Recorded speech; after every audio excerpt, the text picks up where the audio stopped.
sick, focused on what I get, never understand what it means to live. You know we all love to just complain, but maybe we should try to rearrange. 안녕하세요. 재밌는 정치 문제로 다가가는 개념 수능 특강 정치를 맡은 박보입니다. 네, 이번 노래는요 되게 좋죠. 2012년 2월 10일 박재영 학생이 추천해준 Life is Cool이라는 노래입니다. 그 쿨이라는 단어가 한때 되게 유행했던 적이 있었어요. 그래서 되게 쿨하다 이러면 뭔가 이렇게 질척거리지 않고 이렇게 막 아무튼 멋진, 그래서 Life is Cool 하니까 인생이 참 멋지다 이런 얘기가 되는데, 사실 여러분 지금 대입을 준비하는 지금 인생은 멋져 이런 생각이 들까요? 그렇지 않죠. 참 짜증나고 참 두렵고 지겹고 하실 것을 압니다. 그런데 저도 사실은 그 과정을 다 거쳐서 그냥 가만히 있어도 눈물이 주르륵 나고, 그냥 가만히 있다가도 짜증이 나고 화가 나고 했던 생각들이 납니다.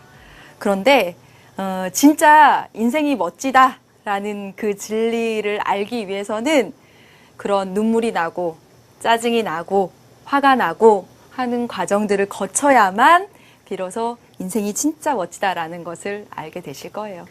여러분 내년 이맘때는 야, 살만하다, 멋지다 이런 생각을 하셨으면 좋겠습니다. 꼭이요. 네, 이 모든 과정을 무사히 잘 넘겨서 오늘 이번 시간에는요 여러분 2단원으로 들어가게 되는데요. 이번 시간 현대 정치과정과 참여입니다.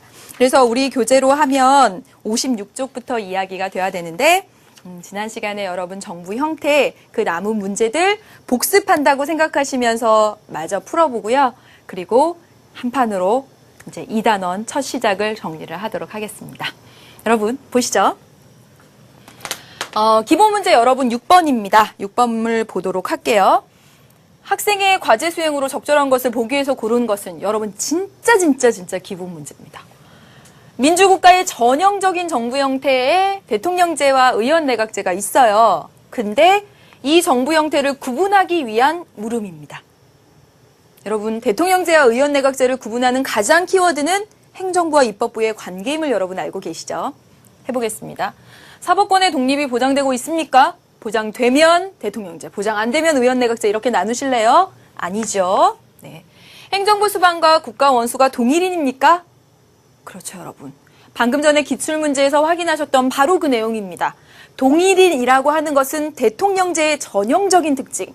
동일인이 아니라면 의원내각제. 그렇죠. 의회제도가 단원제인가 양원제인가? 여러분, 우리 지난 시간에 그 자료에서 봤지만 일본 헌법도 봤고 미국 헌법도 봤지만 일본 헌법 속에도 양원제, 미국 헌법 속에도 양원제의 모습을 보았습니다. 양원제 하고 있는데 의원내각제, 대통령제 달랐어요. 이것이 바로 구분 기준이 아님을 확인할 수가 있죠. 들렸고요. 별도의 선거에 의해서 입법부와 행정부가 구성되면 대통령제, 그렇지 않으면 의원내각제죠. 구분할 수 있는 분류 기준으로 되는 것 니은, 리을 해서 여러분 4번 고르시면 되겠습니다. 다음 문제 볼게요. 빈칸에 들어갈 정부 형태에 대해서 옳게 설명한 것은 볼게요. 일반적인 두 가지 정부 형태 중 어느 정부 형태가 이상적이라고 생각하십니까? 그랬더니 저는 이것을 지지한대요. 존 로크는 국가를 안전하게 유지하는 가장 중요한 정치기관이 입법부고요. 여러분 로크 나왔습니다. 로크의 이권 분립론에 영향을 받은 바로 그 정부 형태는 의원내각제죠. 더 안 읽어도 의원내각제라는 것을 알 수가 있습니다. 그러나 더 읽어볼게요.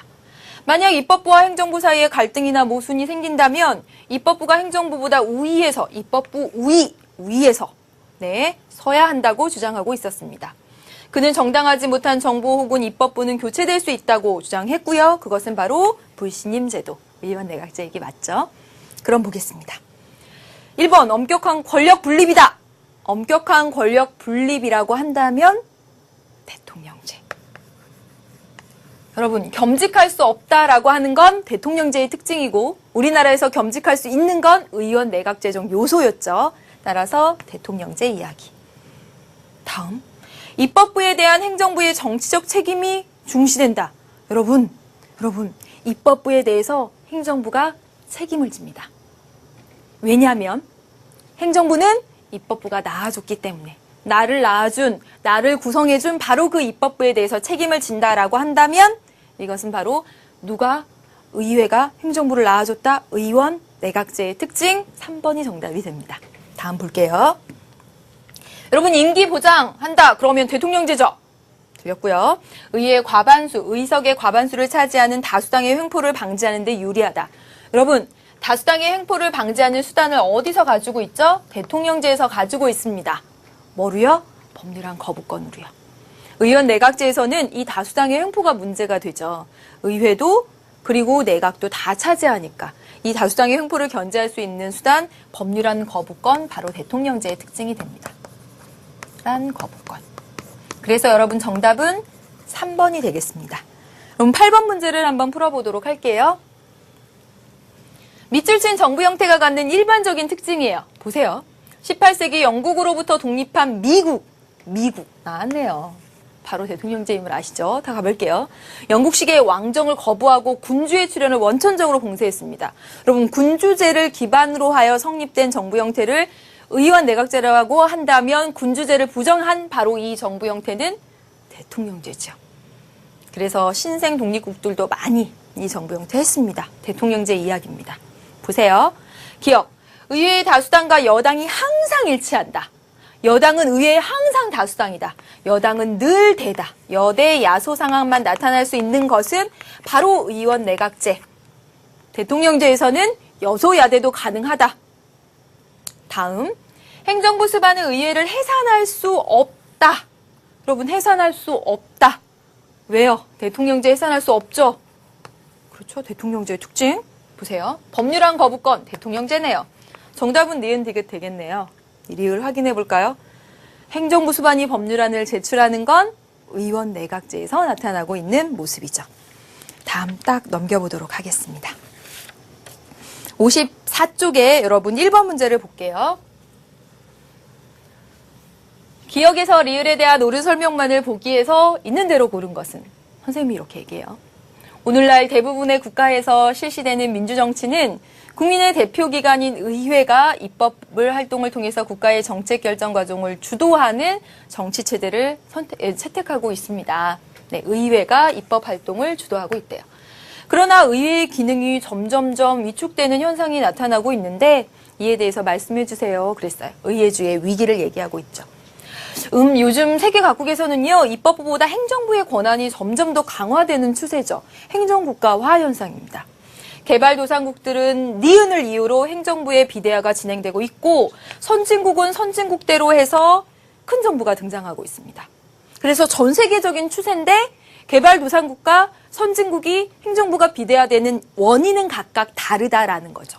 더 가볼게요. 행정부에 대한 정치적, 사법적 통제력은 날이 갈수록 약화되고 있는 실정이죠. 이렇게 얘기했습니다. 이제 문제 풀어보겠습니다. 기억. 이 기억. 국민의 대표기관이 의회가 입법 활동을 하는 이것을 구현하는 제도로 국민 발안제를 들 수 있다. 여러분, 이 얘기랑 맞아 떨어지나요?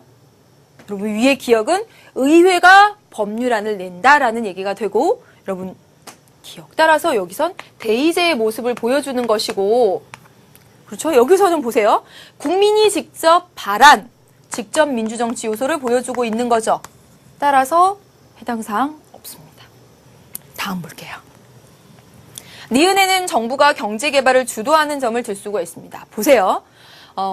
오늘날 행정부의 비대화 현상이 나타나고 있는데 이 행정부의 비대화 현상이 나타나는 원인을 보니까 개발도상국은 권위주의 정부가 이 경제 개발을 주도하면서 행정부 위주로 가는 현상이 나타나고 있고, 경제 개발 때문에. 개발도상국에서 행정국가화 현상이 나타나는 이유는 경제 개발을 권위주의 정부가 주도하고 있기 때문에. 정부가 주도하고 있기 때문에. 그래서 행정부의 비대화가 나타나고 있고요. 그렇다면 민주주의 국가에서는 왜 행정부의 비대화 현상이 나타나냐면 바로 이 선진 민주주의 국가는 복지 국가를 추구하기 때문에. 그래서 이유는 다르지만, 원인은 다르지만 세계 전체적인 추세가 바로 행정부의 비대화 현상이 나타나고 있다라는 얘기입니다. 개발도상국은 개발도상국대로, 선진국은 선진국대로. 그래서 보시면 경제개발을 주도하느라고 바로 그 권위주의 정부, 행정부가 비대화. 맞습니다. 디귿에서 선진국가들이 이것을 이유로, 그렇죠. 사회복지 수요가 점차 증가해서 복지국가를 추구한다라는 그 이유로 바로 행정부의 비대화가 나타난다. 방금 말씀드렸죠? 리을로 인해 행정부에 대한 정치적 사법적 통제력은 날이 갈수록 약화되는 것. 이것으로 인해서 견제와 균형의 원리가 훼손될 수 있다. 여러분, 견제와 균형의 원리라고 하는 것은 입법부, 행정부, 사법부가 있고요. 서로 권력을 동일하게 거의 비슷하게 나눠서 서로 견제할 수 있는 것. 이게 바로 견제와 균형의 원리인데 오늘날 바로 어디? 행정부가 비대화되면서 덩치도 커지고요. 또 입법부나 사법부의 통제가 약화되면서 이것이 훼손될 가능성이 있다. 맞는 얘기가 됩니다. 따라서 여러분 정답은 5번 니은 디귿 리을 이렇게 고르시면 되겠습니다. 다음 문제를 보도록 하겠습니다. 어느 국가의 정치 상황을 나타낸 것이다. 적절한 추론을 보기 위해서 고른 것은 했어요. 보세요 여러분. 이거 보니까 정부 형태가 뭡니까? 정부 형태가 의원 내각제죠. 의원 내각제. 확인할 수가 있습니다. 그리고 옆에를 한번 봐볼게요. 보니까 100석, 50석, 50석, 30석, 70석 하니까 전체 300석이구나. 전체 의회가 300석인데 보시면 과반수를 차지한 정당이 없습니다. 그렇다면 의회가 내각을 구성해야 되는데 과반수를 차지한 하나의 정당이 없기 때문에 연립해서 내각을 구성하겠구나. 연립 내각이 나타나겠구나라는 것을 확인할 수가 있죠. 그럼 보세요. 기억. 다양한 국민의 의사를 국정에 반영하기 어려울 것이다. 지금 보시면 다양한 국민의 의사를 국정에 반영할 수가 있습니다. 왜냐하면 어느 한 정당이 내각을 구성하는 게 아니라 연립해서 이렇게 4개 정당이 합칠 수도 있고요. 그렇죠. 뭐 이렇게 2개 정당이 합칠 수도 있지만 얘네는 서로 아마 경쟁 상태일 거예요. 경쟁 상태일 거예요. 그러니까 이렇게 한 3개의 정당 또는 이렇게 4개의 정당 이렇게 연립을 구성하기 때문에 어때요? 네, 다양한 의견을 반영할 수 있죠. 틀렸습니다. 국정 운영에서 특정 정당의 왜 독주가 나타나요? 과반수를 차지한 정당이 없는데. 정답은 디귿 리을 되겠네요. 정당 간 이견이 클 경우 전국이 불안정해지겠죠. 다음과 같이 이렇게 연립했는데 이렇게 연립하면 안 되겠네요. 하나 더 해야 되겠네요. 그렇죠? 151석이 돼야 되니까 만약에 이렇게 연립했다고 한다면 하나의 정당만 이렇게 벗어나 버린다고 해도 과반수가 깨지니까 그럼 내각이 깨지고 계속 전국 불안정. 맞죠? 의회를 중심으로 권력이 융합된 정부 형태를 가지고 있을 것이다. 의회를 중심으로 해서 권력 융합적. 의회가 행정부를 낳아줬으니까 융합적. 맞는 얘기가 되죠. 그래서 여러분 정답은 5번 이렇게 고르시면 되겠습니다. 다음 볼게요. 빈칸에 들어갈 말로 적절하지 않은 것은 정말 늘 나오는 것 한번 확인해 볼게요. 우리나라 정부 형태에 대해서 말씀해 주세요. 그랬더니 우리나라는 순수한 미국식 대통령제와 달리 의원 내각제적 요소를 가미한 대통령제입니다. 그래서 이것은 의원 내각제의 특징이지만 이 문제 의원 내각제의 특징 찾으라는 거구나. 우리나라 정부 형태에 있는 의원 내각제 특징 찾으라는 거구나. 바로 그겁니다. 대통령은 국민이 선출하고 국회가 행정부를 불신임할 수 없는 점들은 대통령제의 특징, 전형적인 그 대통령제의 특징인데 의원 내각제 요소 가지고 있습니다. 찾아볼게요. 1번 대통령에게 법률안이 거부권 있는 것. 여러분 적절하지 않는 것은이에요. 보세요. 법률안 거부권은 전형적인 대통령제의 특징. 여러분 여기 보시면 여기 들어가야 될 말은 뭐뭐 등의 의원 내각제 특징입니다. 이거 대통령제의 특징. 틀렸죠? 정답 바로 1번 확인할 수 있죠. 2번 보세요. 강요 겸직하는 거. 그렇죠. 의원 내각제 특징. 의원 강요 겸직. 법률안 제출권. 의원 내각제 특징. 맞죠. 넘겨주시겠습니까? 국회의 동의를 얻어서 국무총리 임명하는 것. 그리고 해임 건의권 갖는 것. 여러분 국회가 국무위원회 해임 건의권을 갖습니다. 이런 것은 해임을 건의하는 거, 의원 내각 제정 요소라고 볼 수가 있습니다. 그래서 여러분 2, 3, 4, 5번에 있는 우리나라에 있는 의원 내각 제정 요소도 한번 확인을 해주시면 좋겠습니다. 이제 마지막 4번 문제 풀어보도록 할게요. 다음은 각각 일반적인 정부 형태를 채택하고 있는 두 국가의 헌법 조항의 일부다. 볼게요. 갑국, 내각의 수장인 내각 총리와 기타 국무대신으로 내각은 국무대신으로 구성되고 내각 총리는 의회 의원 중에서 의회 의결로 지명된다. 내각이 바로 의회 의원 중에서 의회 의결로 지명이 됩니다.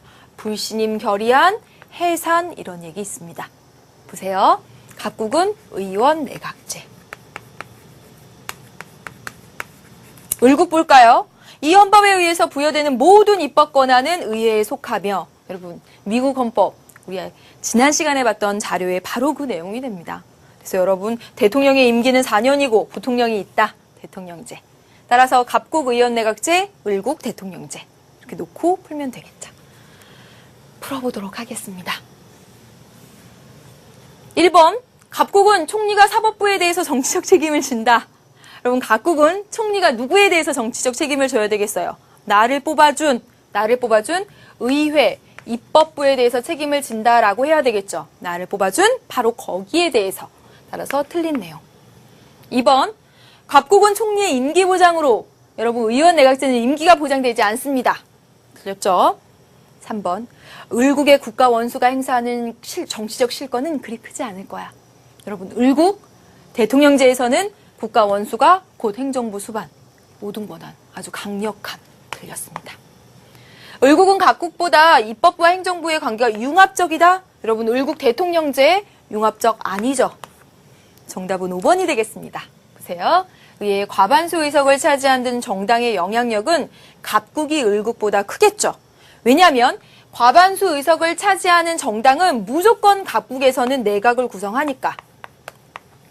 각국에서는 과반수 의석을 차지하는 정당이 의회에서도 크고 내각도 차지해요. 반드시 그러도록 되어 있습니다. 그런데 을국에서는 대통령제인 을국에서는 의회의 다수당이 무조건 대통령을 배출하라는 그런 법은 없어요.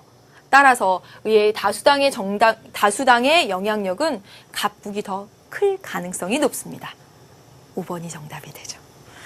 여러분 여기까지 해보았습니다. 이제 여러분 진짜 이 단원 현대 정치과정과 참여하는 이 부분을 여러분 선생님이 한 판으로 쫙쫙 정리해 나가도록 하겠습니다. 여러분 벌써 6번째 주제 현대 정치과정과 참여예요. 과정과 참여.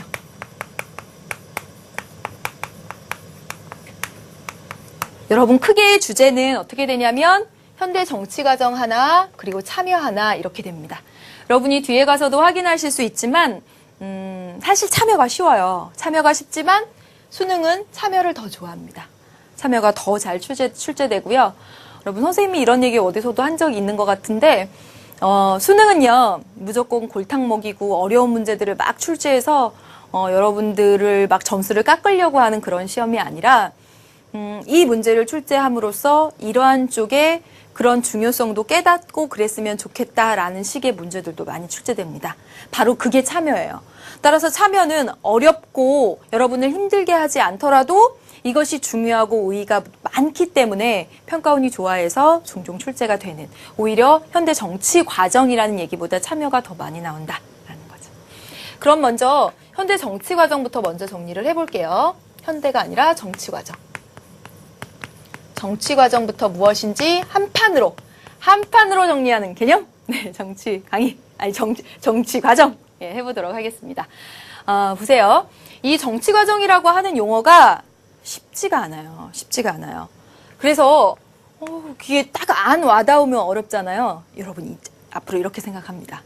여러분 이 정치 과정이라고 하는 것은 정책 결정 과정과 같은 말이다라고 생각을 하셔도 크게 무리가 없습니다. 정책 결정 과정.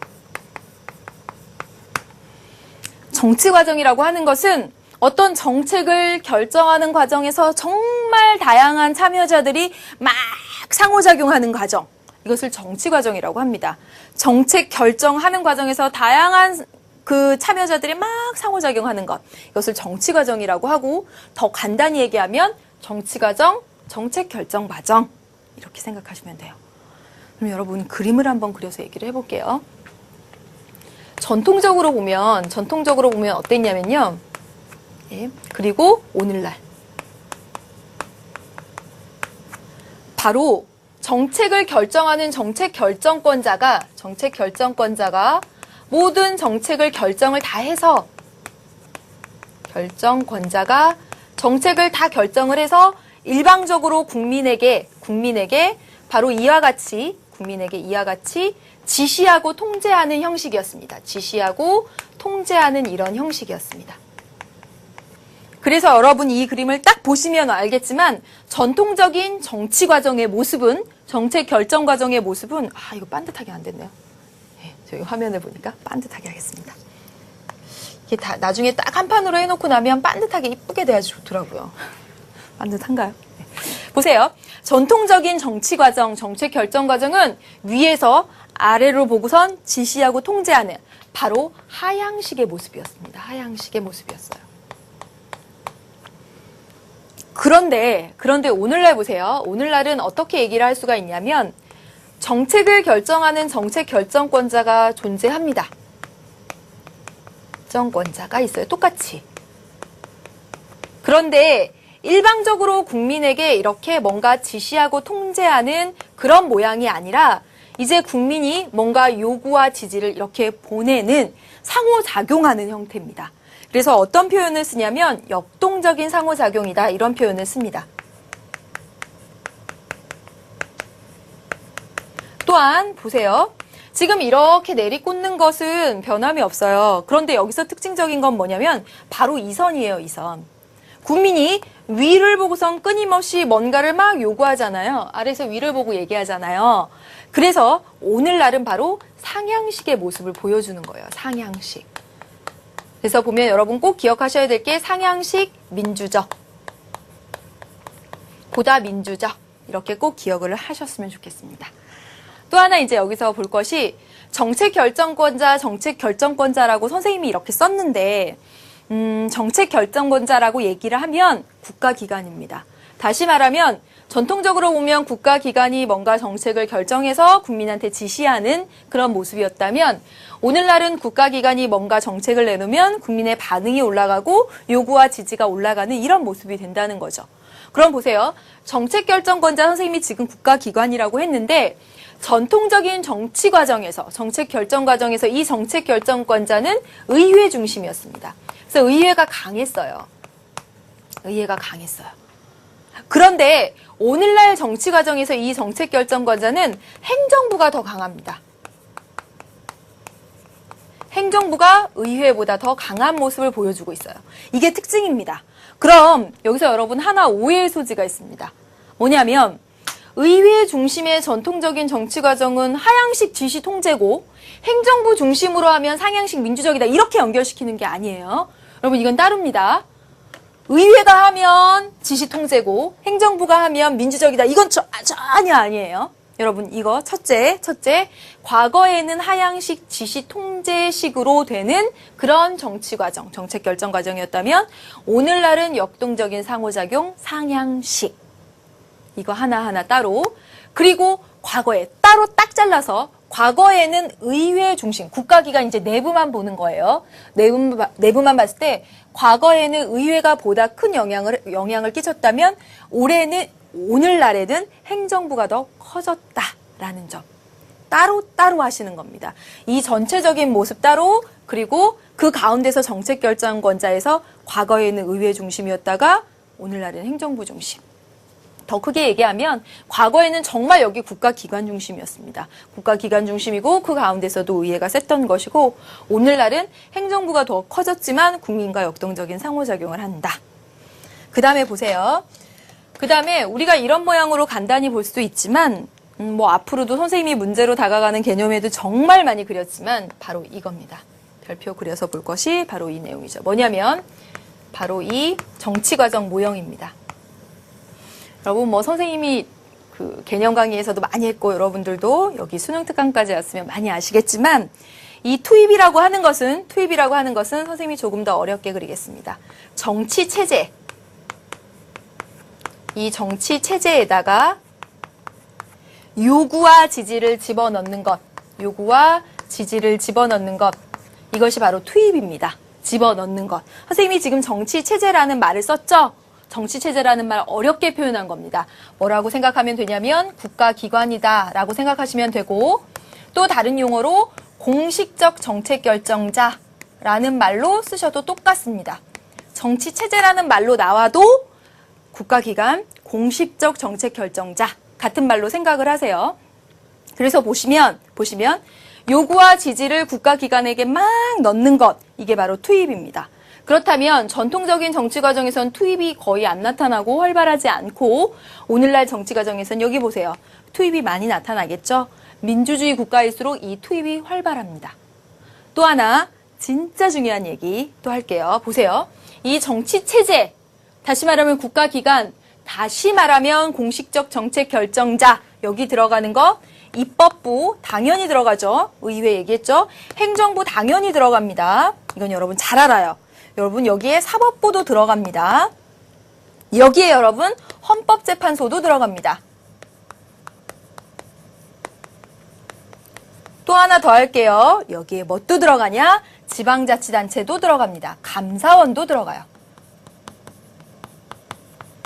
다시 말하면 공식적인 정책 결정을 담당하는 국가기관이라면 다 여기에 들어갑니다. 보통 우리가 편리하게 입법부랑 행정부를 말하지만 사법부도 해당되고 헌법재판소도 해당되고 지방자치단체들도 해당된다라는 것 꼭 기억합니다. 그래서 이 국가기관들이 뭔가 정책을 뽕하고 만들어내는 걸 산출이라고 얘기를 하죠. 그래서 이 산출된 뽕하고 나온 그 정책을 보고 바로 국민들이 평가합니다. 우리는 국민들을 정치 주체라는 말로도 씁니다. 주체. 네. 그럼 보세요. 이 정치 주체를 같은 말로 국민이라고 해도 되고요. 그리고 비공식적 정책 결정자라고 해도 됩니다. 비공식적 정책 결정자. 대비돼서 지금 확인하셔야 됩니다. 대비돼서 확인하셔야 돼요. 그래놓고 여러분 보세요. 이 정치 주체에 국민이라고 했는데 이 국민이라고 하는 것은 시민단체의 모습으로, 이익집단의 모습으로, 언론의 모습으로, 다양한 모습으로 다 표출이 됩니다. 그런데 정말 중요한 거, 정당이 바로 여기 들어간다는 것 꼭 기억합니다. 정당은 국가기관 정치 체제가 아니라 정치 주체로서 비공식적 바로 여기에 들어간다라는 사실을 꼭 기억해 주시길 바라겠습니다. 선생님이 한 판으로 정리하다 보니까 요 끝머리까지 이렇게 오게 됐네요. 네. 그래서 여러분 보세요. 이 정치 주체가 이 나온 정책을 평가하는 과정을 거치니까 그 평가해보고 잘못했네? 그러면 다시 요구하고 이거 잘했잖아? 그럼 박수 보내주고 이 과정이 있으니까 이게 계속 이렇게 돌아가잖아요. 여기 요 과정이 이렇게 빠져버린다고 생각해보세요. 그럼 요구하고요. 정책 딱 나오고 끝납니다. 근데 여기 요 과정이 있으니까 이게 계속 빙글빙글 돌게 되죠. 그래서 여기 이 과정을 여러분 돌게 한다라고 해서 환류 과정이다라고 얘기를 합니다. 또 다른 말로 하면 피드백이다라고 얘기를 하죠. 여기서 정책을 이렇게 받아서 딱 보고 다시 반응을 보내니까 피드백이라는 말로도 씁니다. 여기까지 지금 봤어요. 정치 과정 여러분 정책 결정 과정이라고 생각합니다. 과거와 오늘날이 이렇게 다릅니다. 그리고 여러분 정치 과정 모형을 그렸습니다. 그래서 체제라는 말 어려운 말 썼고 이 안에는 이런 거 다 들어가요. 예, 국가기관 다 들어가요. 그리고 정치 주체로서 정당 들어간다. 여기까지 확인했습니다. 이제 여러분 자 보세요. 이제 이걸로 이렇게 빼보겠습니다. 이렇게 빼볼게요. 바로 정책 결정 과정입니다. 정책 결정 과정을 순서대로 하는 것. 이건 여러분 평가원보다는 교육청이 좋아해요. 그런데 어떤 식으로든 또 출제될 수도 있기 때문에 그리고 정치 과정과 연결시켜서 꼭 알아두셔야 되기 때문에 아주 간단하게 그 순서를 정리하도록 하겠습니다. 보세요, 여러분. 정말 사회에는 이 사회 속에는 정말 다양한 사회 문제들이 있습니다. 사회 문제가 너무 많아요. 정말 가슴 아프고 막 학생들도 가슴 아파하는 것 중에 하나 뭐 왕따 문제도 있었고 그래서 청소년 자살 문제도 있었고 뭐 비리 문제 뭐 진짜 많죠. 뭐 말로 따질 수 없을 정도로 많은 사회 문제가 있습니다. 이 사회 문제 가운데서 어느 것 하나를 선정해서 이 많은 가운데 어느 것 하나를 정책으로 해결해 봐야겠다라고 주제를 딱 선정해 내는 것을 정책 의제 설정이라고 합니다. 정책 의제 설정이다라고 합니다. 정책으로 만드는데 회의의 주제를 설정한다라는 거죠. 여러분 여기서 꼭 기억하셔야 될 것은 이 정책 의제 설정의 주체는 국가기관입니다. 여러분 선생님이 국가기관이 뭔지 정치 체제로서 아까 설명을 드렸죠. 의제를 설정하는 주체는 국가기관이 된다라는 사실이에요. 그래서 회의의 주제를 설정하면 회의의 주제가 설정이 되면 이제 어떤 정책이 좋을까 정책을 결정해야 되겠죠. 정책을 결정합니다. 그리고 그 정책에 따라서 실제로 실행하죠. 그것을 정책 집행이라고 합니다. 이 정책 집행이라는 말 어려운데 구체화시키는 거. 그래서 주로 정책 집행은 주로 꼭 행정부는 아니고 주로 행정부에서 담당합니다. 행정부. 역시 정책 결정도 국가기관이 하는 거죠. 그럼 보세요. 정책을 이제 집행해서 구체화시켜서 해봤어요. 그러고 나면 이 정책이 정말 그 목표를 잘 이루어졌는지 평가를 해봐야죠. 즉, 정책평가라고 하는 것은 애초에 그 사회 문제 있었잖아요. 이 사회 문제를 그 정책을 결정해서 그 정책으로 정말 효과를 누렸는지 효과가 나타났는지 아닌지 그런 것을 알아보는 것. 이게 정책 평가입니다.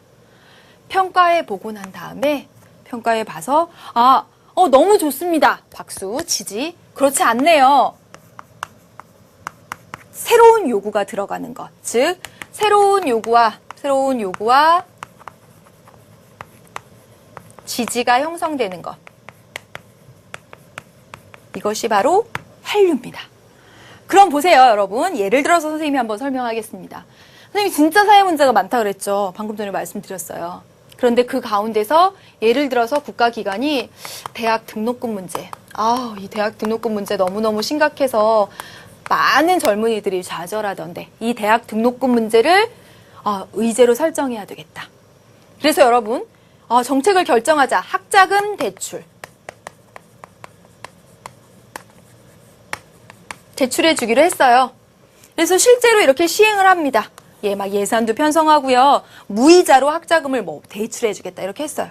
그래서 이제 평가를 해봅니다. 정말 대학 등록금 문제가 심각했는데 그 학자금 대출을 통해서 많이 효과가 있었는지 평가를 딱 해봤더니 어떤 일이 발생했냐면 학생들이 빌려가지고 학교는 다녔어요. 그런데 학교를 졸업한 이후에 취직이 안 됐어요. 그래서 그 돈을 다 못 갚아요. 못 갚아서 다들 신용불량자가 된 학생들이 너무너무 많더라. 새로운 요구가 이제 들어갑니다. 또 그래서 대학 등록금 문제 여전히 해결이 안 된답니다. 정책 결정. 그러면 학자금 대출만 해주지 말고 학생들이 직장을 얻을 때까지는 갚으라고 독촉하지 않기로 합시다. 그런 정책을 결정해요. 그래서 또 가는 거예요. 이번엔 좋습니다. 짝짝짝짝 하거나 그래도 뭐가 효과가 없었습니다. 또 가요. 반값 등록금 합시다. 이렇게. 그렇죠. 여러분 이 환류 과정이 있기 때문에 계속 빙글빙글 도는 거죠. 네, 여기입니다. 바로. 이 정책 결정, 정책 집행, 정책 의제 설정은 국가기관이 담당한다라는 거 꼭 기억을 합시다. 여기까지 해봤습니다. 그렇다면 우리 교재에 있는 그 내용 여러분 보시면 57쪽입니다. 57쪽 박스 안에 헌법재판소 얘기를 한번 보도록 할게요. 네, 보여주시죠. 보시면 공식적 참여자로서의 헌법재판소 꼭 기억합니다, 여러분. 공식적 참여자로서의 헌법재판소입니다. 헌법재판소도 공식적 참여자, 정책 결정권자, 국가기관임을 꼭 기억하세요. 입법부랑 행정부를 보통 얘기하지만 헌법재판소도 해당이 된다라는 사실입니다. 보시면 제대군인 가산점 제도 위헌, 제대 군인, 군대를 갔다 온 사람에게 가산점을 줬었어요. 그런 정책이 있었다라는 겁니다. 그런데 그것에 대해서 헌법에 위배된다라는 헌법재판소의 판결이 있었다라는 거죠. 제대 군인 가산점 제도란 뭐냐면 공무원 채용 시험에서 제대한 군인들에게 필기 시험의 각 과목별 득점에 대해서 일정 비율을 가산해 주는 제도예요. 헌법재판소는 제대군인 가산점 제도가 여성들과 장애인의 평등권을 침해한다라고 하면서 위헌 판결을 내렸죠. 여성에 대해서 사실 여성은 군대를 안 갔다 왔다는 이유로 군대를 갔다 오고 가산점을 받은 사람한테 밀리는 수가 있죠. 또한 특히 남자 장애인 같은 경우는 군대를 가고 싶어도 못 갔다는 거예요. 그런데 군대를 그런 이유로 자기의 정말 어쩔 수 없는 이유로 못 갔는데 그 가산점 때문에 떨어진다라는 거죠. 그래서 이에 따라 제대군인에게 가산점을 주는 이 정책은 폐지되었습니다. 이렇게 헌법재판소는 판결을 통해서 공공정책 결정 과정에 공식적으로 참여를 하고 있는 거예요. 어떤 정책이 있었는데 그 정책을 폐지시키고 다른 정책을 새롭게 출발하게 하는 그런 공식적 정책 결정자로서 역할을 하고 있다라는 얘기입니다. 그래서 특히 최근에 헌법재판소의 판결을 요하는 사안이 크게 늘면서 정치 과정에서 헌법재판소의 역할이 커지고 있습니다. 그래서 여러분, 자 보시면 지금 한 판으로 정리하는 개념에서 정치 과정, 정책 결정 과정을 이렇게 한 판으로 정리를 해보았는데 여러분 여기서 정치 체제, 정책 결정권자의 헌법재판소도 들어간다는 사실을 사례를 통해서 여러분 교재에 있는 내용을 통해서 보았습니다. 이제 한 판으로 정리하는 개념 두 번째 참여입니다. 참여.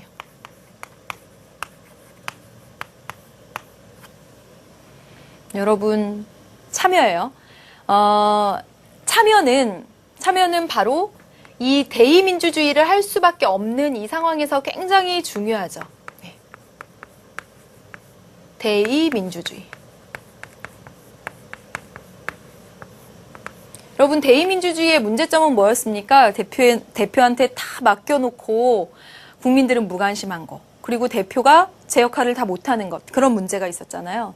그래서 뭐 직접 민주정치의 요소도 나타나고 뭐 막 여러 가지 제도들이 있는데 실제로 정말 중요한 것은 뭐냐면 바로 참여라는 사실입니다. 그래서 참여가 강조가 돼요. 여러분 참여가 강조가 되죠. 참여의 가장 큰 기능은 바로 이 대의제를 보완한다는 점에서 가장 큰 기능을 한다고 할 수가 있습니다. 그 밖에도 참여의 기능을 좀 써보면 참여의 기능은 내가 참여함으로써 대표한테 맡겨둔 걸로 끝나는 것이 아니라 내가 참여함으로써 아 내가 주인이구나. 주인의식이 높아져요. 그리고 내가 참여함으로써 내 이익을 찾을 수가 있어요. 시민의 이익을 증진시킬 수가 있습니다. 또한 권력자가 권력을 남용하는 것, 권력 남용을 통제할 수가 있죠. 남용을 견제할 수가 있죠. 즉 보면 이 참여의 의의를 보면 대의제를 보완할 수 있다는 점, 주인의식을 높인다는 점, 이익 증진, 권력 남용 견제 이런 기능이 있다는 것을 확인할 수가 있습니다. 그리고 여러분 또 하나 보면 또 하나를 또 말씀드리면 뭐 참여의 방법은 굉장히 다양한데 여러분 이건 참고적으로 가장 기본적인 참여가 바로 선거의 참여다 라는 건 참고적으로 하나 보고요. 이제 또 하나 이제 넘어가겠습니다. 여러분 보세요. 참여하고 대비돼서 얘기할 수 있는 것이 뭐냐면 바로 정치적 무관심입니다. 정치적 무관심. 바로 이 얘기를 할 수가 있겠어요. 뭐 정말 네, 한판으로 정리하는 개념, 네, 참여입니다.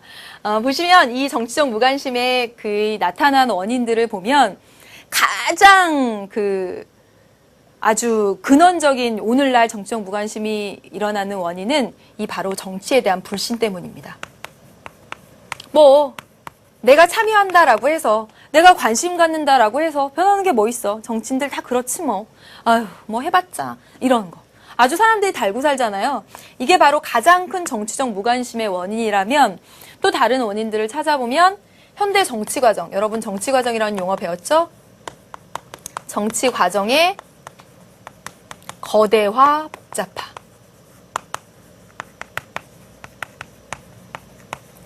여러분 아까 그림을 보셨습니다. 투입하고 정치체제가 산출하고 환류하고 막 하는 그 정치과정 모형을 보셨어요. 그거 보면 어떤 생각이 드냐면 내가 참여해서 내가 뭔가 요구하고 지지한다라고 해서 뭐가 바뀌고 내 영향력이 들어갈까? 저 거대한 과정에서 내가 나 요만큼만 역할밖에 안 되는데 그런 생각이 드실 거예요. 해봤자 뭐해. 현대 정치 과정의 거대와 복잡함. 또 하나 보세요. 바로 분업화 기계화. 회사에 가면요. 정말 하루 종일 거의 똑같은 일을 하는 것이나 마찬가지입니다. 저 학교에 출근하면 처음에 종례하고 그 다음에 수업하고 또 나와서 뭐 처리하고 뭐 하고 야간 자율학습 감독하고 그 과정에 변함이 없어요. 계속 기계적으로 돌아갑니다. 그럼 집에 와서 이제 정치 참여해야지. 쉬는 날 정치 참여해야지 하는 생각 들까요? 심신이 필요합니다. 정치에 참여하고 싶은 생각이 없어져요. 바로 이것. 네. 또 하나 해보면 대중매체. 대중매체의 발달 또는 그 부정적인 측면. 뭐냐면 훨씬 더 재밌는 것이 많아요. 정치 참여보다 훨씬 더 재밌는 오락 이런 것들이 훨씬 더 많다는 거죠. 드라마. 따라서 사람들은 정치에 관심을 가지려고 하지 않습니다. 그럼 보세요. 정치에 참여했을 때의 주인의식이 높아지고 대의제를 보완할 수 있고 시민의 이익이 증진되고 뭐 이렇다면 정치에 무관심하다고 한다면 바로 다 이 역기능이 나타나겠죠. 시민의 이익은 저해되고 권력을 견제할 수 없고 그렇죠. 책임지지 않는 권력이 나타날 테고 한마디로 얘기하면 바로 관객 민주주의가 나타난다.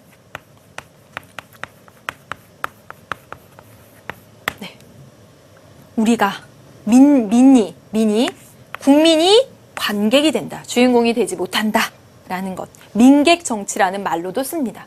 바로 이 한계점들이 있겠죠. 보세요. 크게 보시면 참여와 그리고 정치적 무관심을 대비해서 볼 수가 있습니다. 여러분, 이런 그 정치적 무관심의 원인에 대해서 출제될 가능성은 높지 않지만 이제 이렇게 말씀을 드렸고요. 하나만 더 쓰면 이게 별표입니다. 이게 별표예요. 별표할 수 있는 게 뭐냐면 이 참여 긍정론과 부정론입니다. 참여를 긍정적으로 보는 입장과 참여를 부정적으로 보는 입장입니다. 참여 긍정론자들은 바로 이걸 강조해요. 뭐냐면 정당성이죠. 정당성.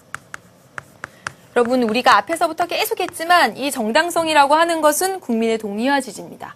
참여를 통해서 동의와 지지를 이끌어내는 것. 정당성을 강조하는 측면에서는 참여를 강조합니다. 참여를 통해서 정당성, 국민의 동의와 지지를 얻을 수 있으니까. 그런데 참여를 부정하는 쪽에서 강조하는 것은 뭐냐면 참여하면 너무나 시간과 비용이 많이 들고 바로 그 참여하는 사람들도 도대체 이 정책에 대해서 사회 문제에 대해서 알고 있기나 하느냐. 다시 말하면 참여를 부정하는 사람들은 정당성보다는 효율성, 시간과 비용 절약, 또 전문성을 더 강조를 합니다. 그래서 참여를 부정하는 사람들은 바로 일종의 엘리트주의자라고 할 수 있는데요. 엘리트주의라고 할 수가 있는데 즉 엘리트들이 문제를 잘 파악해서 그거에 맞는 정책을 세울 수 있다. 그렇게 했을 때 보다 더 효율적이고 전문적이다. 일반 다수의 대중들이 하게 되면 어떤 문제점이 나타나냐면 어떤 중우정치가 나타난다. 그리고 사회 불안이 나타난다. 그래서 참여를 너무 많이 하는 것은 부정적이다 라고 보는 겁니다.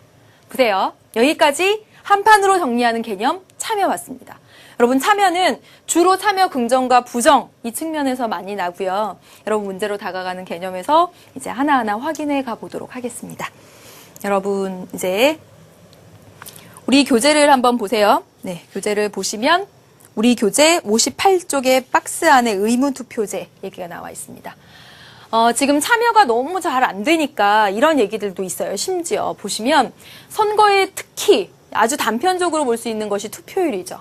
선거의 투표율이 급속하게 낮아짐에 따라서 의무투표제를 도입하는 국가들이 늘고 있고 의무투표제라고 하는 것은 투표에 불참하면 그 이유에 대해서 의무적으로 해명하게 하고 해명이 불분명하면 벌과금 불이익을 주는 제도예요. 그래서 어떤 나라는 適当한 이유 없이 투표 선거에 참여하지 않으면 공직에 취임할 수 없는 나라들도 있고 공무원 시험도 못 보는 나라들도 있고요. 막 그렇습니다, 여러분. 네, 뭐 은행 거래를 못 하는 나라들도 있고 그렇습니다. 그러나 의무 투표제 도입에 대해서는 몇 가지 비판이 제기되기도 합니다. 왜냐하면 여기 첫 번째 보세요. 기권하는 것 역시 정치 상황에 대한 유권자의 의사표시라는 것. 기권도 그들의 권리라는 것이죠. 그걸 무시한다라는 거죠. 또 하나, 투표할 의사가 없는 사람이 강제로 투표하는 과정에서는 반발심이 작용해서 일부러 무효표를 만드는 경향이 나타날 수도 있다는 것. 나 하기 싫은데 억지로 시키면 반발해서. 따라서 투표하고 참여하고 하는 것이 중요하지만 의무투표제까지 가야 되는가? 라는 점에 있어서는 역시나 또 의문이 제기될 수밖에 없다는 거죠. 여러분, 우리 교재 보시면, 우리 교재 아니죠? 이제 다 됐죠, 여러분? 이제 다음으로 넘기겠습니다. 네, 이제부터 여러분 숙제를 보는데요. 이번 시간, 다음 시간에서 계속 이어서 보도록 하겠습니다. 여러분, 지금 보시면 정치 과정과 참여 부분에서 보시면 6월, 9월 수능을 한번 보세요. 보시면 6월에는 정치 과정, 정책 결정 과정, 정치 과정 거의 매해 빠짐없이 정치 과정이 계속 출제되었다는 것을 확인할 수가 있습니다. 정치 과정 중심으로. 9월은 별로 안 나왔고요. 별로 안 나온 편이었고요. 그렇다면 수능을 한번 가서 보세요.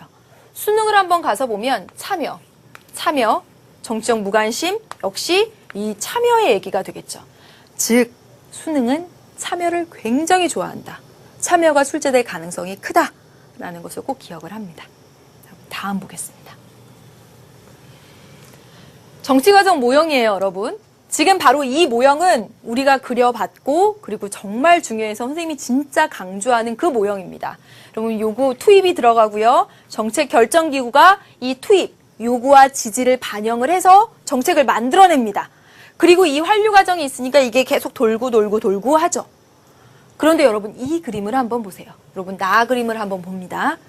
보시면 산출, 정책 결정기구가 뭔가 정책을 낸 것이 역으로 투입에 영향을 미칩니다. 여러분, 이 모습은 바로 권위주의 국가에서 잘 나타납니다. 그래서 우리 교재에서도 나오는데요. 권위주의 국가의 정부는 먼저 정책을 산출해요. 먼저 정책을. 예를 들어서 경부고속도로를 건설하겠다라고 먼저 정책을 딱 낸 다음에 그거에 대해서 설득하고 강제합니다. 그래서 이런 모양은 권위주의 국가에서 보통 나타나는 그런 정치 과정 모양. 여기까지 여러분 해봤고요. 여러분 문제로 다가가는 개념 숙제 드린 거 있잖아요. 여러분이 스스로 잘 예습하신 다음에 다음 시간에 또 하나하나 점검을 해 나가 보도록 하겠습니다. 네, 다음 시간에 여러분 문제도 다 풀어오세요. 교재에 있는 문제도 다 풀어오시고요. 다음 시간에 만나도록 할게요. 안녕.